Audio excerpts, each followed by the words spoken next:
agency since 2008. I was promoted to my current position in the last quarter of 2012, which was a fairly interesting time in information security in South Carolina.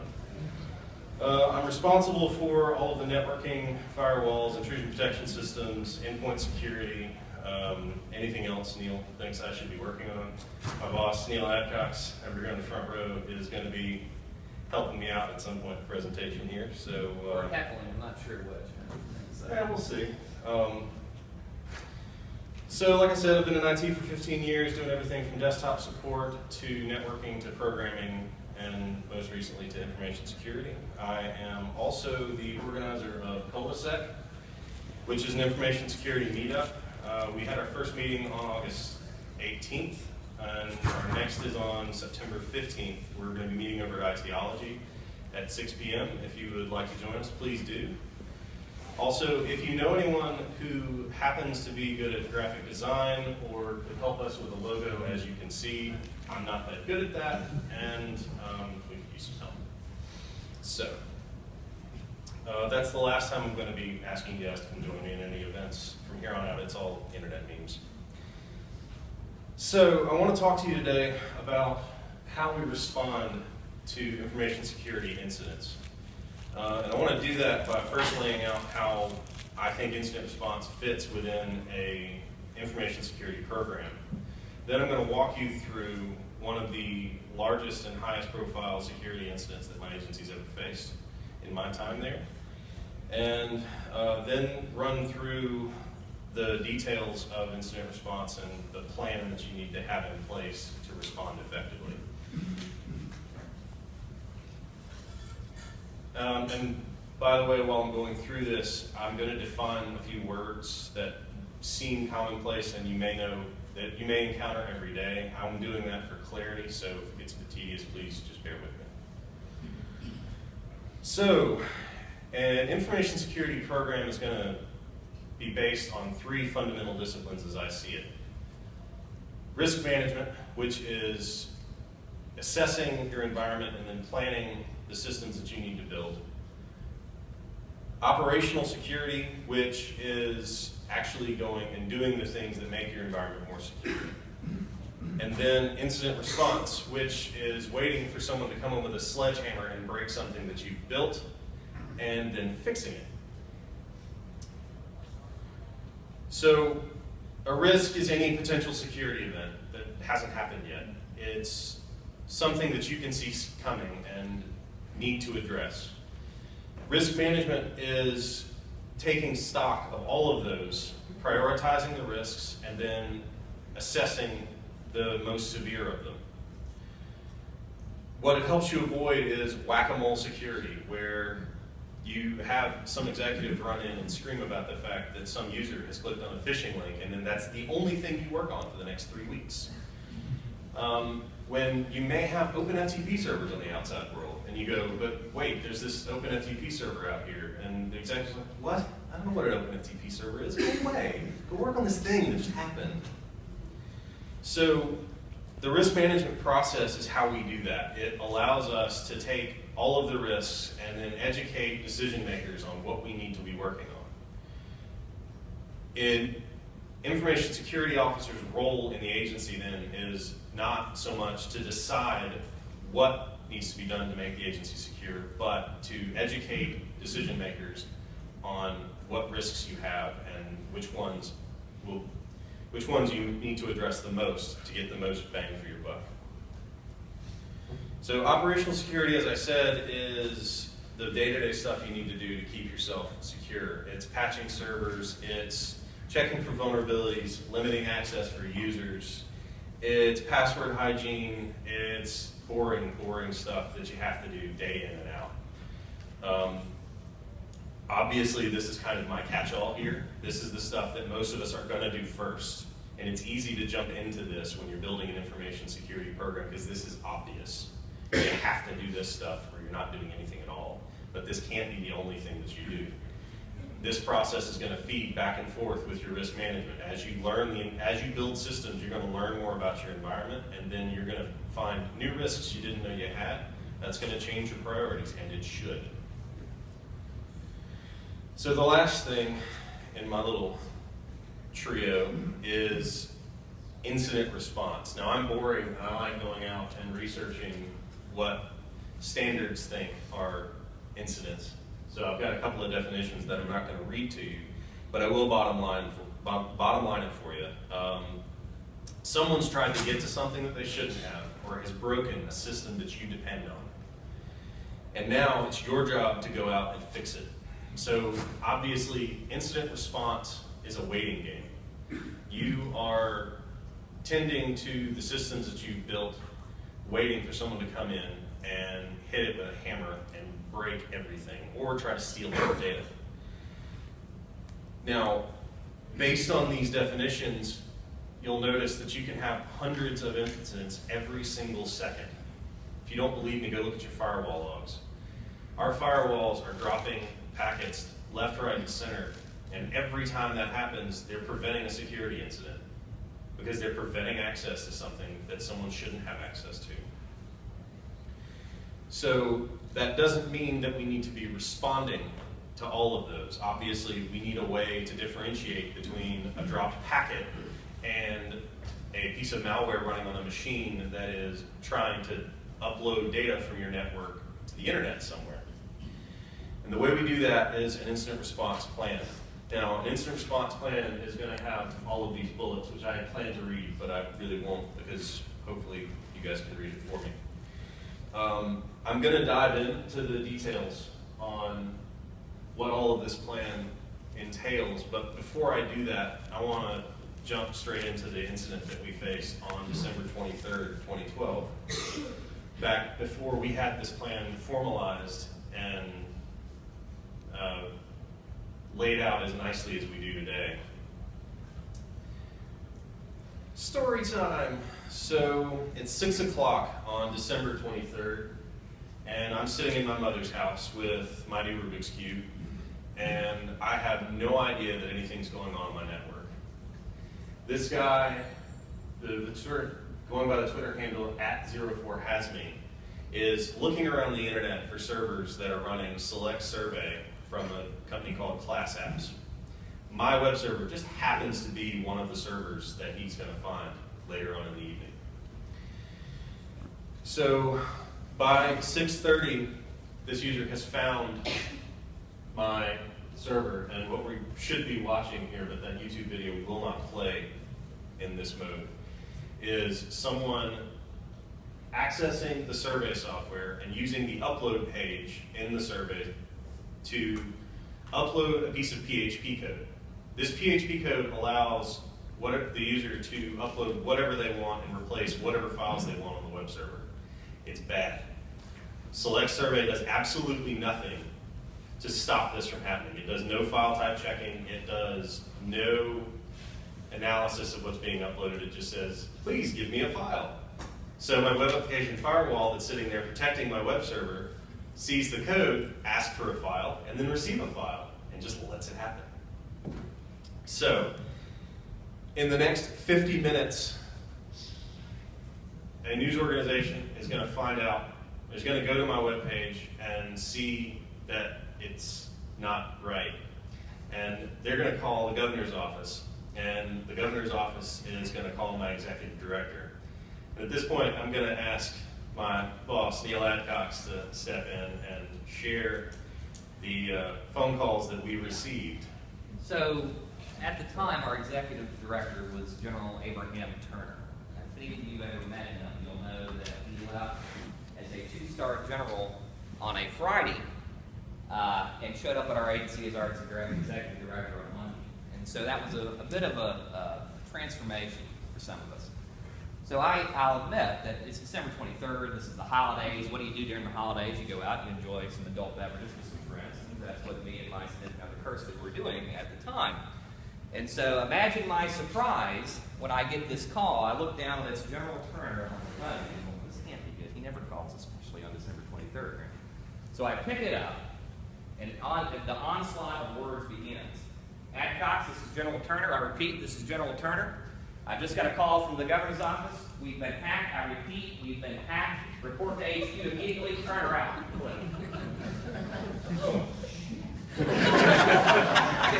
This is not good. And then, you know, we jump into a car and we start to head to headquarters. And then on my way there, I call Adam Twitty, and what he will describe as stern guidance. I will tell you there were a few F-bombs and some additional stern guidance given at the time. So Neil's wasn't the only swearing that night.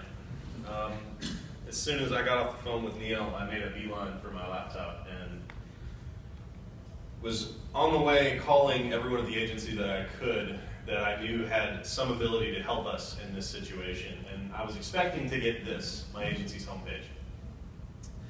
Instead, what I saw was this. The next 30 seconds, I was sort of almost frozen in panic. It was absolutely terrifying. I had not had my title for very long, and I was now convinced that that title was a fancy noose around my neck. There is no way in hell I'm going to survive. WIS reporting that my agency's homepage has been hacked and that I was sleeping on the job, just hanging out at my mom's house, solving a Rubik's Cube. So, we froze up for a few seconds, then basically said, you know what, I'm fired. I've got a really big problem that we need to solve here. Let's get the hell back to work. And so by now it's 7:30 and I've got a server technician on the phone. We are a fully virtualized shop, so we have the capability of doing full snapshots, including memory. We do that. I have them completely isolate the server that I know is infected or affected. It's not, use the wrong words. Anyway, I have them isolate the server that I know is affected, and then I go in the firewall and I turn everything off. Because at this point, I have no idea how bad this is. So my idea is shut the door and wait until we know exactly what's going on. So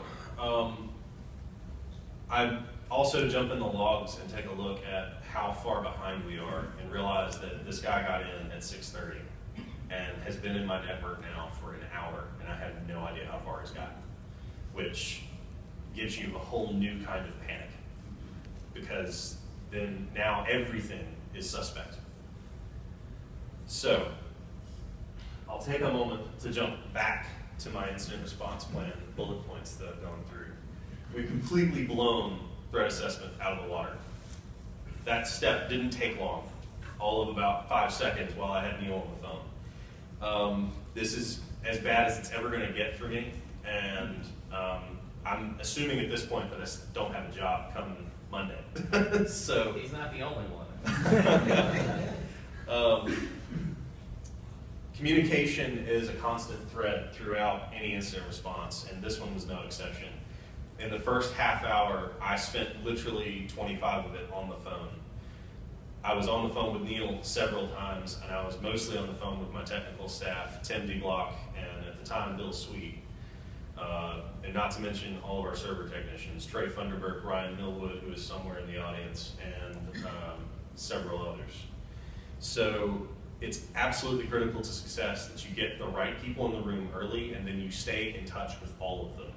I spent most of my time during this incident response as a communication facilitator. I was the go-between between the frontline staff and Neil, and then Neil was the go-between between me and the executive staff, making sure that I didn't say anything that made all of them jump out of windows on the 6th floor. So, when we talk about mitigation, which is something we just started in this incident, it's a little bit trickier, because like I said, we have no idea what the scope is at this point. And so we've stopped what we know. But you notice I took the step of taking everything offline. I didn't ask Neil's permission for that.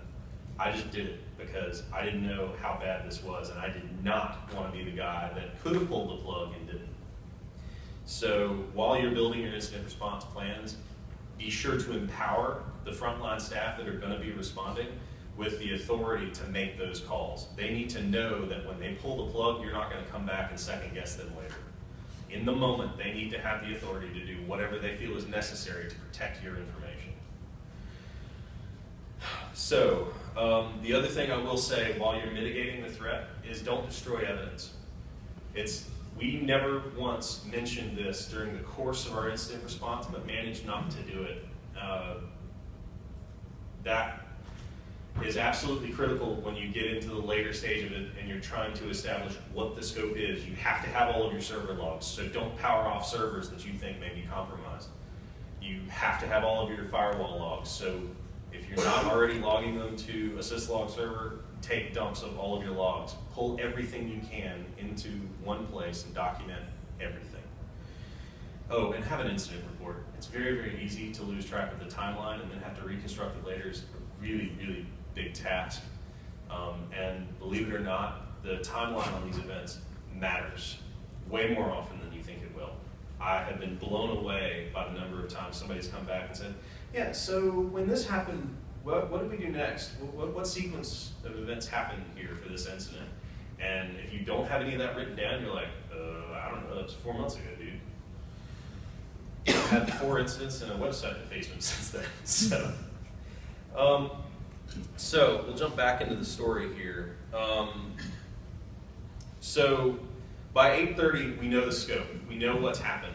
We've been able to at least figure out the beginnings of what happened to us, and we know that no other server was compromised. It was just the one server. So we get every vendor we can on the phone and start trying to reconstruct the events that actually took place. That's going to take another hour and a half, which is an eternity for Neil and the other executives, who are basically just sitting around waiting for us to say, nope, don't know anything yet. Don't know anything yet. Give us a second. So by 10, we know exactly what's happened and have found 4 other servers that were compromised in the exact same way because they were running the exact same version of the class apps Select survey software. External of the agency. I'm sorry? 4 servers external of the agency. Oh yeah, 4 other servers outside the agency. That's important to know. I have links to all of that if anyone's interested to see those servers. One of them is actually still compromised, by the way. So we also know that our web application firewall at least did one thing right. When the PHP file was uploaded to the server and the attacker went to traverse all the way up to the root of C, it stopped them. It basically kept them sandboxed within the IIS directory. And that honestly saved us from this being a much worse event. I don't want to think about what might have happened had they gotten root access on that box. So at this point, I share with Neil what we know, and Tim and the other technicians that are working on this jump in to actually fixing the problem. Now that we know that it's limited to the survey software, we can actually start repairing the damage. Neil goes upstairs and starts working with the executives to craft the message out to news outlets that already know that we've had a big problem. Working on this are actually in the office because they were not nearly as far out as I was. So I got in the car at 10 o'clock and started driving in while Neil goes upstairs to start working on that message with the other executives. Meanwhile, my technicians are working on building a new server. The web server that got defaced was a Windows 2003 server that had been through many, many iterations. Any of you that have been in state government for any length of time know that this stuff gets migrated over and over and over and over again. This website was no exception. It had multiple pieces to it that didn't necessarily need to all be running in the same domain, and were all running under a single instance IIS. That meant that if you compromised any piece of that, you could compromise everything about our web presence. I've actually been working on the server ahead of time. That's something I meant to mention. If we could avoid every security incident for 4 months, we could avoid them forever because we're always caught. Like, as we're about to replace a system, it gets caught out. So I'm sure that's confirmation bias. I'm sure it's not quite that way, but sometimes I feel like the universe is picking on us. So we also made the decision, since this was a vulnerability in the survey software that did absolutely nothing to keep people from uploading PHP documents to my server, that we would not use the survey software anymore. That was made in conjunction with the other executives that we could live without this functionality, at least until we found a replacement. So, I arrived at the agency at 10:50, and The news has just gone out. So our story's out there. So now the only thing left for us to do is get the server back online. We've got a lot of work to do because there's a lot of different pieces that we have to split up into new domains now. So we've got to build 4 instances of IIS, create all the new firewall rules for this, create the external DNS entries, and it takes a little bit of time. We're actually going to be there until 3:30 in the morning. That's when we finally went live and the website was back up. For most everybody, that was the end of the line. For the security staff, not so much. At that point, we jumped back into the firewall logs and started looking for signs of the attack. An hour and a half later, the exact same attacker from the same IP addresses came back in and tried to do the same thing. It failed the second time around. And at that point, we all breathed a sigh of relief and decided to get a little bit of neck shut eye, because at that point, we had all been working on this for 8.5 hours, and it's 5 o'clock in the morning, and none of us have slept. So the next few days, we're going to be very paranoid and logged into our firewalls pretty much constantly, checking logs and making sure that nothing else is going on, because we don't want a second incident to happen back to back.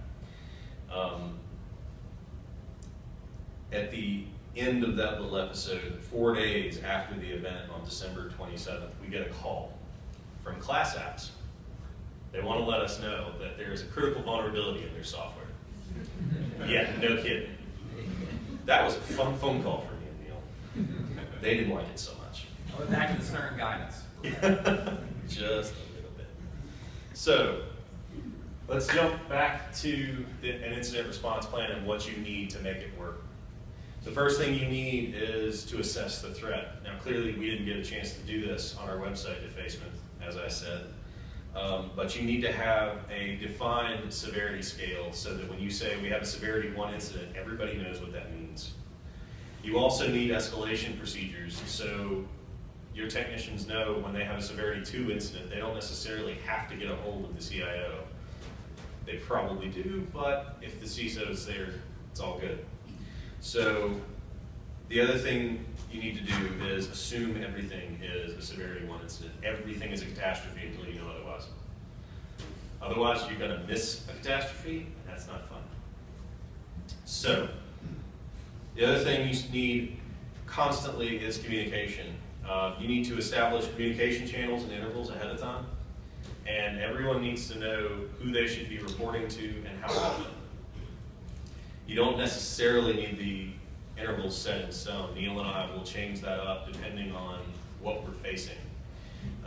But it is good to know that my staff reports to me, the server staff comes to me when we face an incident, and then I go and channel that information to Neil. Also, you got to have the right people involved. In this incident, we sort of came at that sideways. You obviously want your technical people in the room, but in high severity incidents, you have to have everybody on deck. Get your executive leadership in the room, your public relations staff, your legal counsel, if you've got them. Everybody needs to be on deck in case you have a question. You don't want to have to scramble to find these people. So when we get to mitigation and investigation, you obviously have to stop the bleeding first. Again, authorize your staff to make whatever calls they think are necessary to prevent further data breach. And don't destroy evidence, whatever you do. If you go in to look and figure out what's been compromised and you've deleted some log that is critical to figuring that out, you are sunk. While you're investigating, you want to have everything documented, and absolutely everything, from taking notes on the timeline to server logs and firewall logs. Everything is important. Do not discard any piece of information. And then when you're calling vendors to ask for help, don't second guess yourself. Ask that these people are paid to be better at the appliances they're dealing with than we are. Use that resource. So when we get to notification, as Neil elaborated there, you want to be able to get out in front of the story and use the words you want to use. You do not want the news organizations to come out, because they will say you've been hacked and that all of your data is potentially compromised, and if that's not the case, you have to be the one to say so. I can't read your lips, dude. Yeah, website defacement, right. So, the other thing I will tell you is you need to be ready to call your partners. We did not have all of our partners' phone numbers in one place. We do now, because the night this happened, we were having to scramble to figure out what's the number for the IRS, what's the number for the SSA, what's the number for DOL. We called all of these people the night that this happened to let them know that no data was compromised, and they said, well, thank you very much, you really did need to pick up the phone and call tonight. That was another thing that we really didn't need to call them, and in the heat of the moment, we didn't want to make that call. And decide early whether or not you need to call, and incorporate that as part of your plan. So when you're taking corrective action, you need to have a look back with IT, business, and executive staff. In this incident, we made the call that we didn't need our survey software that much, and it wasn't worth the risk of coming back into it. Now, in IT, that was an easy call for me. I don't need that survey software. It doesn't do me any good. But I have to have the business on board, because the business is the reason that survey software was there in the first place. So you have to get all these people in the room while you're fixing whatever's been broken. The other thing you need, once the initial hurdle has been jumped and the technical stuff has been fixed, is a look at policy to see if anything could be changed in policy or procedure that would prevent any future incidents like this one. So, in closing, incident response is critical. You've got to have all of your ducks in a row. You need to have all the responsible parties identified. You need to have your escalation procedures defined. You need to have lines of communication, notification procedures. You need to have a corrective action process and then a review at the end. And most importantly, you need to have a way to document all of this. We have a standard incident template that we use for every one of our incidents that we document, and it has all of the fields. We don't ever have to second guess and figure out, okay, will we include everything? No, it's a template. All of the stuff is there. So get executive management on board with this ahead of time. And if you build the plan, it's fairly easy to get them to go, hey, that's a good idea. Thank you very much. But you have to have them in the room ahead of time, and you need to explain to them that there's going to come a time where everything is on fire and everyone is panicking, and this is the way you keep people from having their hair on fire. I have copies of our incident response plan if anyone would like it, and if anyone has any questions. Come on, no questions? Yes, sir. You said this is the second time you have tried to get in, it failed. Was that because you no longer had survey software on it? There's actually two reasons for that. One, our web application firewall was set to not allow that activity. Basically, there was an event that was thrown the first time, but it was an informational. The web app allowed files to be uploaded. We had that disabled the second time around for all of our applications. Yes, ma'am. Did you work with an outside public relations firm on this, or you just did it all inside? We actually have internal. Yeah, our PIO is fantastic. One of the things that went very well here were the lines of communication. By pure happenstance, on December 23rd, we were able to get the entire executive staff in the building in less than 30 minutes. Same thing with the technology people. That's a testament to having that plan. Now, obviously, from this incident where we evolved our more mature incident response plan, communication plan was well established. Adrienne Fairwell is fantastic at what she does. We were able to feed her the facts. She was able to get those facts in a way that the news media could consume in a way that was understandable.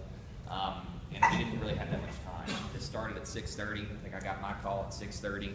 6:20 actually. 6:20. We'd assessed the entire threat and the incident itself, and had facts ready for the news media by 10:30 for their 11 o'clock deadline. Yes, sir. How did you ensure that you website, you got links to the database somewhere. Right. Well, we actually had one good thing in this architecture. There was a database instance that this server had access to, but it was a MySQL instance running on that server. This server didn't actually have any connections directly back into any data sources. That we have servers that do in our DMZ, but this isn't one of them.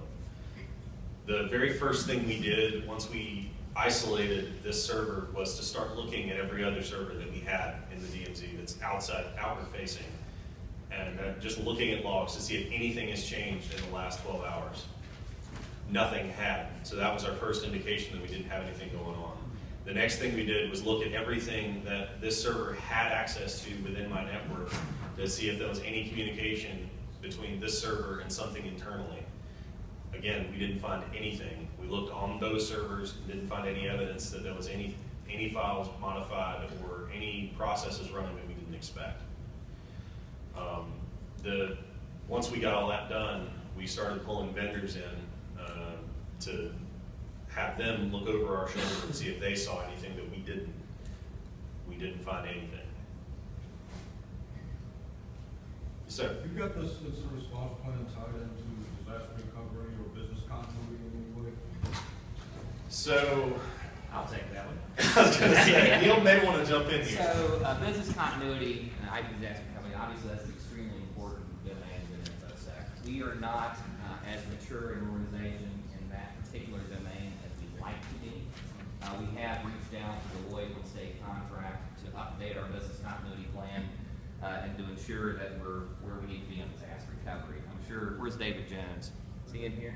Yeah. I'm sure he loves to hear that 'cause he's trying to sell me a bunch of hardware for disaster recovery. Yeah, we're not quite there yet. Obviously, there is a plan.